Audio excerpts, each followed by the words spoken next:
9 p.m. with Louis. Yes, now over the years, our resident foodie, Rayanne, has got his chops around many types of different grub. Oh, that's also true. Tonight, as it's the week for all things Titanic, he's gone for an 11-course journey back to 1912. I'm in Belfast, where the Titanic was built and from where she set sail 100 years ago. And this, believe it or not, is the actual captain's table built for the Titanic by local cabinet maker Gilbert Logan. You probably think it's in pretty good nick for something that was found at the bottom of the Atlantic. Well, that's because it wasn't finished in time for the maiden voyage and stayed here in Belfast. After the captain, the head chef, Charles Proctor, was the highest paid member of staff. Understandable, really, as Titanic was dedicated to excess, and that excess found its ultimate expression in the food served in the first-class cabin. Contrary to popular belief, all passengers on the Titanic enjoyed good food, but first class included some of the wealthiest people of the day, so for them, nothing less than haute cuisine would do. Copies of the original first-class menu still survive, and local chef Conor McClelland is going to cook for me the full 11-course meal served on the night Titanic sank. The menu for the RMS Titanic, April the 14th, 1912. There were oysters, cream of barley soup, salmon with a mousseline sauce, filet mignon lily with its accompaniments, lamb with mint sauce and lots of accompaniments. There was peaches and chartreuse jelly. There was a whole bunch of other things besides. It's an awful lot of food, even for a big chap like me.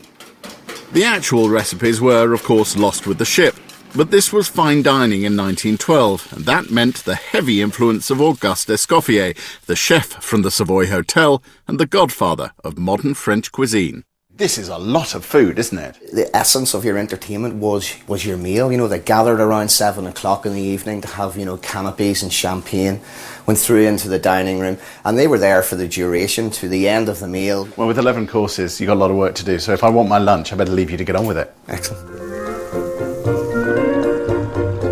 On board the Titanic were 3 galleys with 100 staff preparing almost 6,000 meals every day. The first-class dining room fed 500 people and the menu changed every single night. The massive refrigerators on G-deck were the height of modernity at the time and carried an estimated 85 tons of meat and fish. And while no wine list was ever recovered, one report suggests that the ship carried 70 different types of champagne.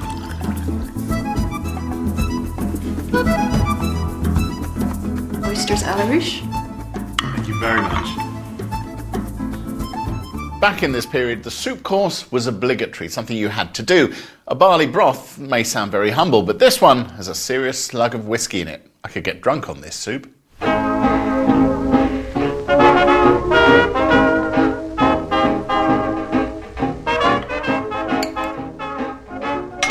Now we're getting into serious Edwardian largesse. What they loved back then was a lot of meat and a lot of stuff on the plate, and that's what you've got here. Big beef fillet, there's truffles on the top, there's butter-rich potatoes underneath, and a sauce that would have taken days to reduce. Because beef isn't enough, here comes the lamb.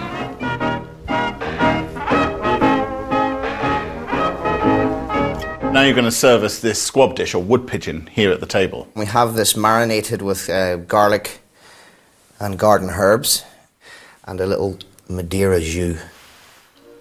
Curiously, an asparagus dish came late in the meal and was served with a typically opulent vinaigrette made with champagne and saffron, the world's most expensive spice. The chartreuse jelly, again, would be a little throwback to Edwardian times. They would have used it widely in their cooking, much more than we would now. I must admit, this meal is somewhat overwhelming. It's a gastronomic heavyweight from a bygone era, but it's also an insight into how the upper classes dined a century ago. After you've gone away. The last of 11 courses, and for many of the first-class passengers aboard Titanic on the night of April the 14th, 1912, the last thing they would ever eat. A few hours later, Titanic slipped under the seas, claiming 1,517 lives. Among them Captain Smith, Chef Charles Proctor, and most of the restaurant's staff.